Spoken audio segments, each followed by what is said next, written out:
Hey there, I'm Valentina with AMAhits, and I'm here with Adam H., the co-founder and co-owner of Rockstar Corporation. How's it going? I'm wonderful. How are you today? You have been in the industry for 21 years. You started out as a musician and then grew your way up the ladder, but can you tell me a little bit about your start?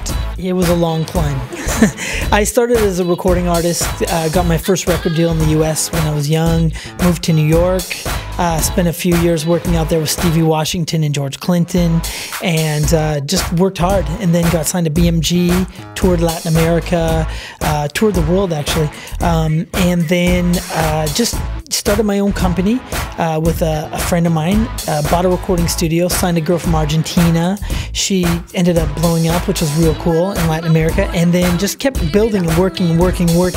Went from BMG to Polygram, back to BMG, then to Universal, and then I started Rockstar Music Corp, and it's been good. We've been, fortunate, knock on wood. We've been popping out hit after hit, so it's a lot of fun. I write and produce Elisa Strata's music, and she's been doing amazing. She was just a guest star on Hellcats. I write and produce music for Hellcats as well, the TV series on the CW in the US, which is great because it's a big show. Ray J, Neo, Loverboy, Def Leppard, God, so many.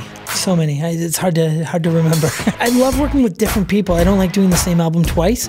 So for me, it's a lot of fun to get in the studio and get to know somebody. Because when you're producing a project, you have to really love who you're producing. You have to want it just as bad as they want it for their record. You have to want them to succeed. So because you put your heart and your soul into it. When you work 27 hours straight and you're tired and loopy and drinking Starbucks after Starbucks to stay alive, you have to really go, okay, I want this for this person.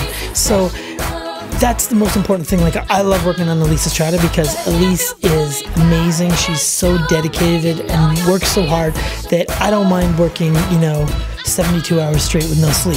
So I like working with those kind of people. I like working with new artists as well, but it's all about the drive and ambition to me. Like, if someone's really driven and really ambitious, then it makes me want to be ambitious for them. When you're a struggling musician and you have the opportunity to get into a world-class studio and make world-class productions, you should be here first thing in the morning. You should be at the studio waiting for an opportunity. Some do, some don't.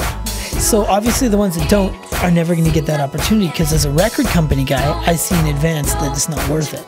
The people that are, here in this recording studio before me, those are the people that I'm like, well, even if I don't think they're super amazing, I like them for their hard work, and maybe they're going to get a chance. So I would just say work for it. Don't give up. Don't rest, and don't be complacent.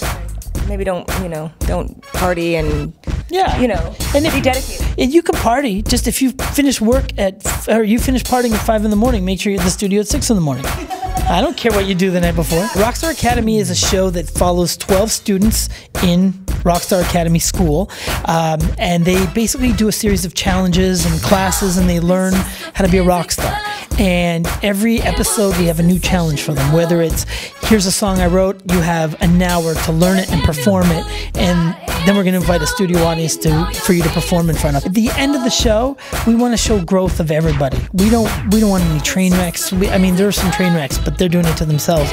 But we want everybody to grow. We're also a school. We have a school, RSA Academy, and we want, like we do with our students in the school, we want them all to become something bigger than they were when they started. And that's what the purpose of this show is. So we're trying to get the best out of everybody. I can already tell you who's, afraid of performing, who's afraid of failure, and those kind of things actually slow down the process for these people. But that's the things that, as a producer, I'm faced with all the time. Because when I'm in the studio with the singer, only I know how confident they are. Until that record's done, nobody knows. And when that record's done, nobody knows, because it all sounds perfect by the time it's done. So this is a very cool process, and it's cool watching everybody unfold to who they're becoming.